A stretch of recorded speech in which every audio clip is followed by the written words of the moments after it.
Good morning, good afternoon, good evening, wherever you are. I'm your host, FD for Sage5.tv, and today we are going to cover key blockchain infrastructure supporting cryptocurrency networks. And here I'm talking of Crypto Oracle, and we'll be featuring Chainlink versus Pythnetwork. To me, those are the leading blockchain or Crypto Oracle infrastructure that is serving our industry, crypto space. But before I jump into these juggernauts, please note that I am not a financial advisor. I'm just some dude on the internet trying to bring you some educational as well as entertainment purposes. And this is not financial advice, but if you do indeed are seeking financial advice, please go to those who are trying to give you financial advice. I'm sure there is information everywhere on the internet, and here on YouTube you'll find some who claim to be trained financial advisors. I'm not such a person. And for those from the UK, please note that the UK authorities do deem anything crypto related to be extremely risky. Therefore, you should not be taking part or watching any crypto related content, or if you do indeed do so, that's at your own risk, but they are discouraging you to do so for the sole reason that they want to protect you just in case you lose your funds. Because here in crypto,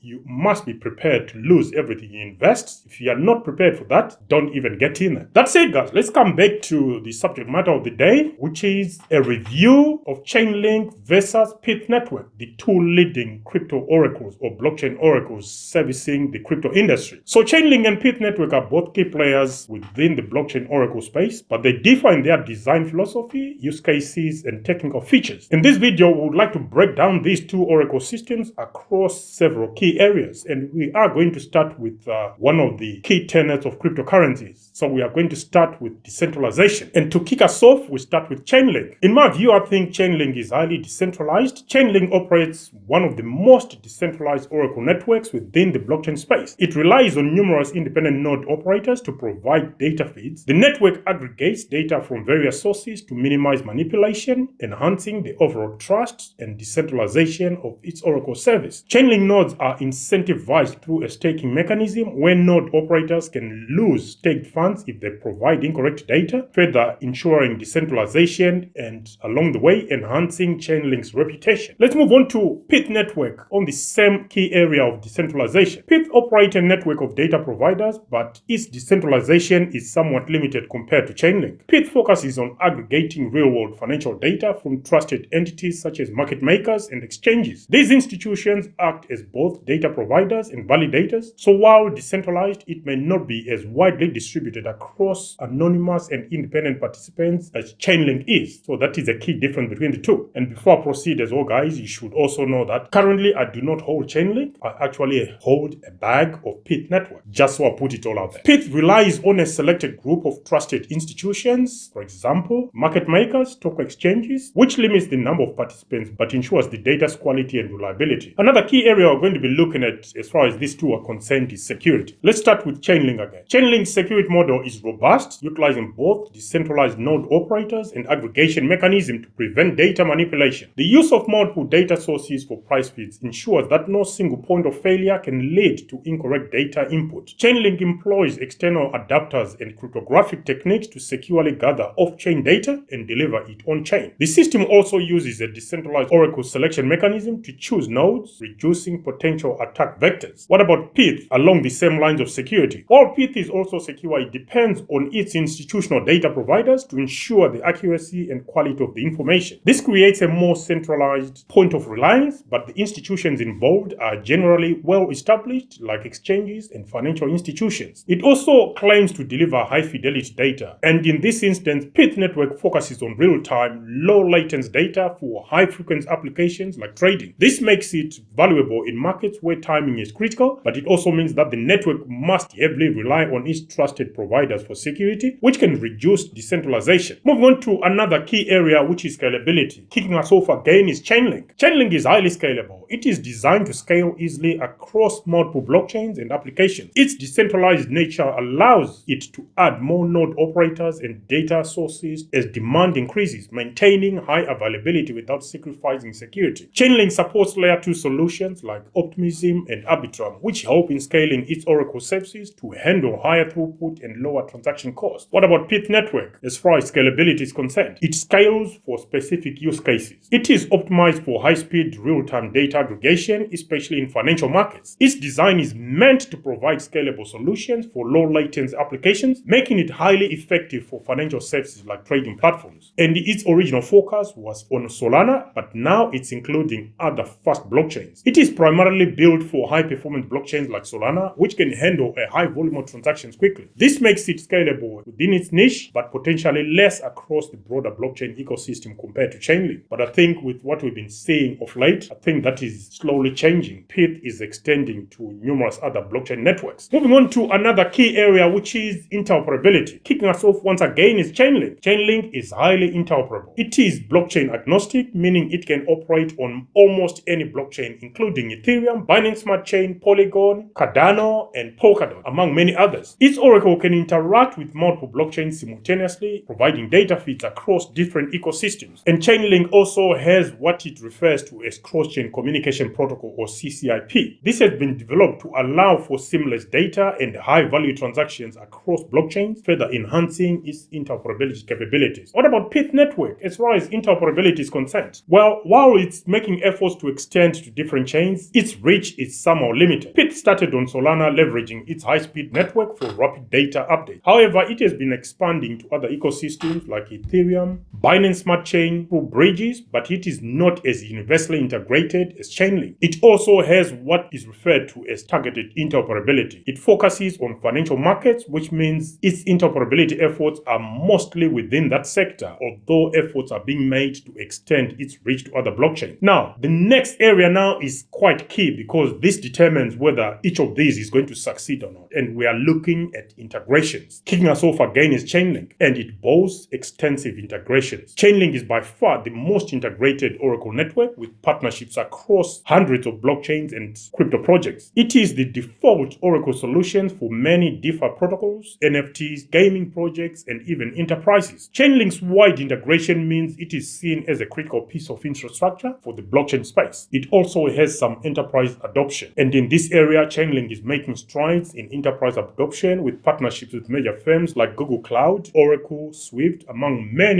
others. What about Pythnetwork? Well, mostly it's focused integrations. Pyth focuses primarily on financial markets, and its partners are heavily concentrated in that space. Its data providers include major financial institutions like exchanges and hedge funds. While this makes it very strong for financial data, its integrations outside of that niche are limited in comparison to Chainlink. I'm not saying they're not there, but if you look at what Chainlink can cover, you could be forgiven for thinking that Pythnetwork's integrations are limited. Let's look at some of the key critical features for each of these oracles. With Chainlink, it's decentralization and interoperability, and these are the two most critical features. Chainlink's decentralized network of oracles ensures high trust and reliability, while its ability to integrate with nearly any blockchain allows it to service a wide variety of applications. These factors make it the go-to oracle for general-purpose blockchain solutions, while Pythnetwork offers low latency and data quality, which are key factors for Pyth's success. Its focus on providing high-speed, accurate data for financial markets is what sets it apart. For trading platforms and high-frequency applications, data quality and speed are paramount, and Pyth excels here. So, between these two, which one is most likely going to succeed in terms of coverage, but also the one that interests most of us, which is the price? While both Chainlink and Pythnetwork are strong Oracle services with clear value propositions, Chainlink is more likely to succeed in the long run for several reasons. The first one, wide application scope. Chainlink's decentralization, scalability, and interoperability make it the go-to solution for a wide variety of use cases across DeFi, NFTs, gaming, and enterprise solutions. Its extensive integrations and partnerships so far gives it a broader market reach. It also benefits from first-mover advantage. Chainlink has established itself as the industry leader in decentralized oracles and has built a strong ecosystem around its technology. This gives it a significant competitive advantage over newer players like Pyth, and it also boasts greater decentralization credentials like you saw during the video. It is a network of decentralized oracles that provides a high degree of trustlessness and security, which is a crucial factor for the broader adoption of blockchain applications. While on the other hand, Pythnetwork could dominate within its niche of high-frequency financial data due to its focus on low latency and high-quality financial information. It is highly likely to succeed in areas like DeFi and high-speed trading platforms, especially on fast blockchains like Solana. So you could be forgiven for thinking that currently Chainlink is positioned for long-term, broad-based success due to its versatility, decentralization, and integration capabilities, while Pythnetwork will likely continue to thrive in specialized financial markets where low latency data is critical. Now, this is my assessment, but when it comes to the price, which is quite key to most of us, Chainlink is a broader Oracle service provider. Pythnetwork is somehow focused, and the areas it's focusing on are frequent trading platforms and financial markets. Where's the money? That's my logic. So that's why I'm heavily invested in Pythnetwork, and so far I have nothing in Chainlink. I held Chainlink during the last bull run, and I